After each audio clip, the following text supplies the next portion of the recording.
Assalamualaikum warahmatullahi wabarakatuh.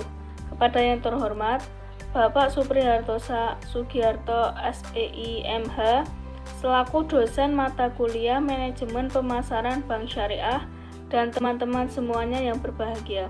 Perkenalkan, kami dari kelompok 6 yang akan mempresentasikan hasil diskusi kelompok kami yang berjudul Budaya, Agama, Religiuitas, dan Norma Religiuitas kaitan dengan Bank Syariah.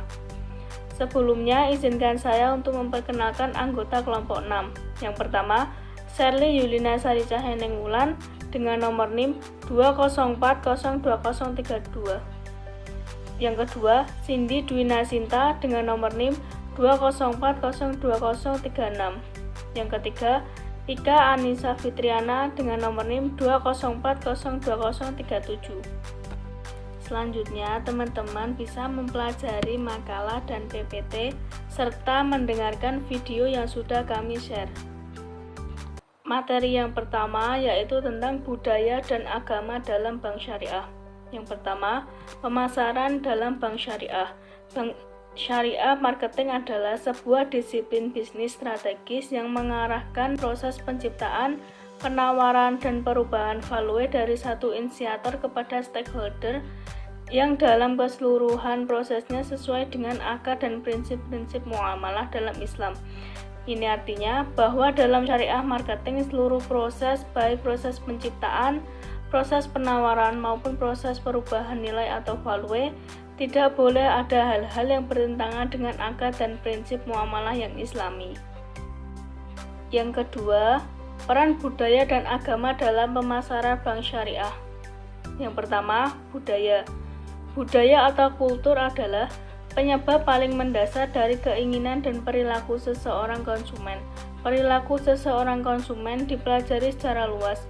Setiap kelompok atau masyarakat memiliki budaya dan pengaruh budaya pada perilaku pembelian anggotanya yang sangat beraneka ragam. Yang kedua, tentang agama. Secara fitrah, manusia memiliki kebutuhan rohani yang dipegang dengan erat sebagai pedoman untuk penuntun hidup.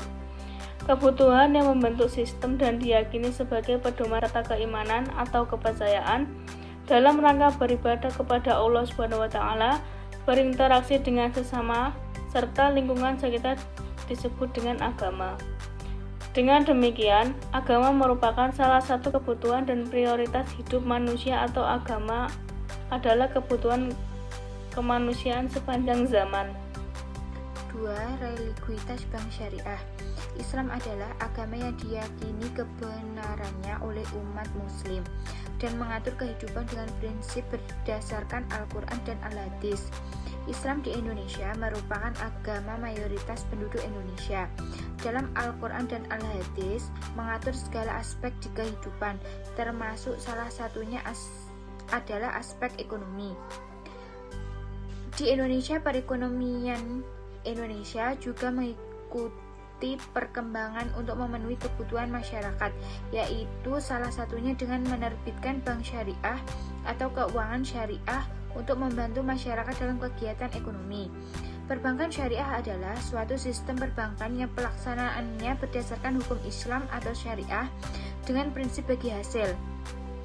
Pembentukan dalam sistem perbankan syariah berdasarkan adanya larangan dalam agama Islam untuk meminjamkan pinjaman dengan mengenakan bunga pinjaman atau riba, serta larangan untuk berinvestasi pada usaha yang berkategori terlarang atau haram.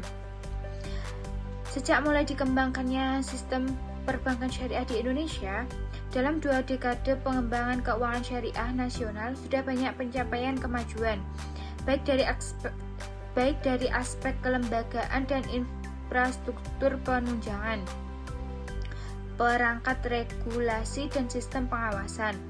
Sistem keuangan syariah di Indonesia menjadi salah satu sistem terbaik dan terlengkap yang diakui secara internasional. Perkembangan aset bank syariah secara nasional masih sangat jauh dari total aset bank konvensional. Permasalahan yang menjadi kendala perkembangan bank syariah adalah kurangnya pemahaman masyarakat terhadap kegiatan operasional bank syariah. Norma religiutas bank syariah. Bank syariah adalah bank yang menjalankan kegiatan usaha berdasarkan prinsip syariah dan menurut jenisnya terdiri atas bank umum syariah dan bank pembiayaan rakyat syariah. Religiutas mencakup keadaan yang terdapat dalam diri seseorang yang mencakup yang terdiri dari seseorang yang mendorongnya berpikir, bersikap, dan bertingkah laku dan bertindak sesuai ajaran agamanya. Clock dan Stark 1968 menganalisis religiutas ke dalam 5 dimensi, yaitu dimensi ideologi atau keyakinan, ritualistik atau praktik, eksperiensial atau pengalaman, intelektual atau pengetahuan, dan konsekuensi. Penjelasannya adalah, yang pertama, dimensi ideologi atau keyakinan berkenaan dengan seberapa tingkat keyakinan seseorang terhadap kebenaran ajaran agamanya, terutama terhadap ajaran-ajaran yang fundamental atau bersifat dogmatis.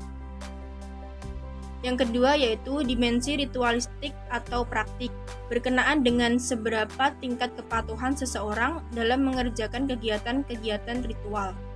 Yang ketiga yaitu dimensi eksperiensial atau pengalaman, berkenaan dengan seberapa tingkat seseorang dalam merasakan dan mengalami perasaan-perasaan dan pengalaman religius. Yang keempat, dimensi intelektual atau pengetahuan, berkenaan dengan seberapa tingkat pengetahuan dan pemahaman seiring terhadap ajaran agamanya. Yang kelima yaitu dimensi pengalaman atau konsekuensi, berkenaan dengan seberapa tingkat seseorang dalam berperilaku yang dimotivasi oleh ajaran agamanya. Sekian presentasi dari kelompok kami. Kurang lebihnya mohon maaf. Wassalamualaikum warahmatullahi wabarakatuh.